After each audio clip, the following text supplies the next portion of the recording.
Hi everyone and welcome back to my channel. So at the time that I'm filming this, it is the 1st of July, which means it's time to go through my mid-year reading stats. So this is a video that I usually do twice a year, once in January and then again in July, to reflect on how my reading is going so far in the year. I actually like to film this video as early as I can in July because obviously I can't add any new books to my reading spreadsheet until I film this video, because otherwise the graphs would be all wrong. For anyone who's interested, this year I'm using the Core Pile spreadsheet, which was created by G at Book Roast. Core Pile is actually the name of the rating system that's within the spreadsheet. It stands for characters, atmosphere, writing, plot, intrigue, logic and enjoyment. But I also use the rest of the spreadsheet to get all of these different graphs. So I guess we're gonna dive straight into this. In total, I apparently have read 55 books this year so far, and I set my reading goal 100 books because the last 2 years I've read around 10 books a month. So I felt like 100 books was a good number to aim for, but it wasn't completely out of my reach. So I'm currently on track to reach my reading goal. I've read 23,592 pages, and of those pages I've listened to 275.5 hours of audiobooks, which I don't know how this compares actually to last year. I probably should have looked that up to be fair, but my reading has been quite consistent. I've read between 8 to 10 books per month, and pages read per month has also been pretty consistent. There were a few months where I read some really chunky fantasy books, and because I started reading them halfway through the month and then they took me a month to read, I wasn't sure whether to count them for like the month that I started or the month that I finished the book. But yeah, so far my reading has been pretty consistent, and I'm hoping that things are going to continue that way throughout the second half of the year. In terms of star ratings, I've had 9 5-stars, 30 4-stars, 12 3-stars, and then 2 2-stars, but no 1-stars. Thankfully. This looks like I've had a lot of 4-stars, but I think some of those were actually 4.5 stars. And then I think some of the 3-stars were actually 3.5 stars. I can't remember actually how it works, but I mean, I'm not complaining about this because obviously I want the majority of what I'm reading to be 4 stars. And then obviously I've only had 2 2-stars, so we're having a good reading year so far. Hopefully the second half of the year will continue that way as well. In terms of genres read, I've read 16 fantasy books, 12 thrillers, 12 romances, 8 contemporaries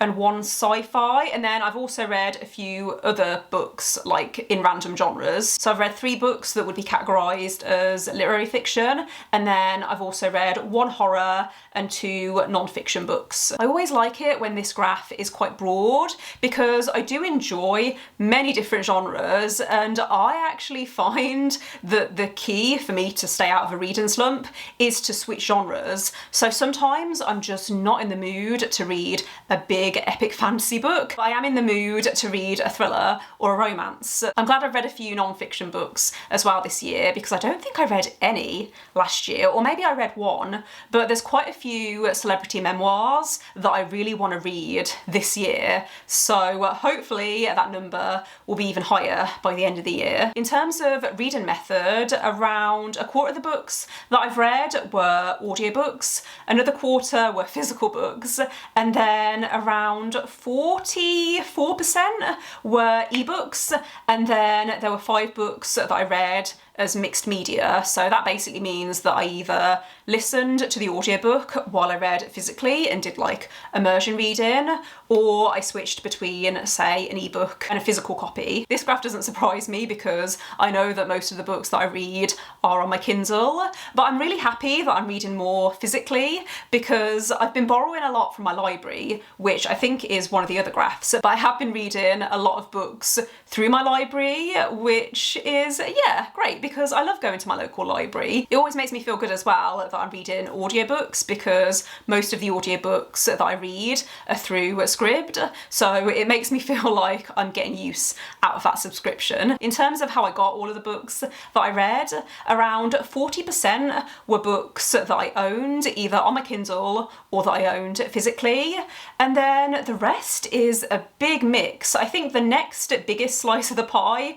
is Scribd. So 20% of the books that I've read this year were audiobooks that I got through Scribd. Around 10 to 11% were books that I got through NetGalley, and then 6 books I read through my library. Then there are also 4 books that I borrowed from my partner. The majority of the books that I read this year were adult books, and then there were 4 YA books that I read. One of my goals this year was to try and prioritise series, and I haven't done a very good job of that so far. So 60% of the books that I've read this year were standalones, and then only a quarter were part of series. Technically, there's 8 books that I've read that are companion novels, so you can read them as standalones, but they are also technically part of the series. I really want to try and prioritise series in the second half of this year. I don't think I'm going to get around to many series in July or August, but that's one of my goals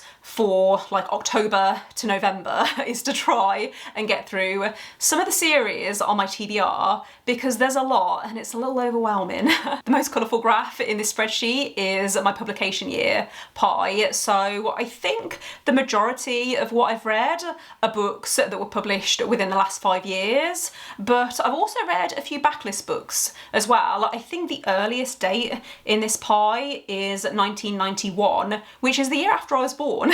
So the final set of graphs I'm going to look at are to do with author stats. So around 66% of the books that I've read this year were written by white authors, and then around a third were written by authors of colour. 75% were written by women, and then around 20% were written by men. And then I've also read 3 books that were written by authors who identify as non-binary. The majority of the books that I've read were written by authors who I've read from before, but I've also read quite a few books that are written, or that were written, by authors who are new to me, which I'm happy with. I haven't this year separated debut authors from new authors. Maybe I should do that, because that's something that I've tracked in previous years, and I found out that I don't read from debut authors that often unless they're like super hyped. The final graph is author nationality. So I've read 25 books written by American authors, 19 books written by British authors, and then the rest is a bit of a mix. So I did take part in Eurovision-a-thon again this year, which is a readathon that's all to do with reading books to represent different countries that are taking part in the Eurovision Song Contest. And I always enjoy taking part in that readathon because it encourages me to read books that are written by other European authors. I think that actually brings me to the end of this video, which makes me worried that I've missed a couple of graphs, because I feel like it usually takes me longer to film this type of video, but I'm gonna wrap things up here. So thanks for watching. If you made it this far, let me know in the comments how your reading stats compare to mine, and do you have any reading goals for the rest of this year? Don't forget to give this video a thumbs up if you liked it, and click subscribe if you would like to see more videos from me, but otherwise I will see you next time. Bye!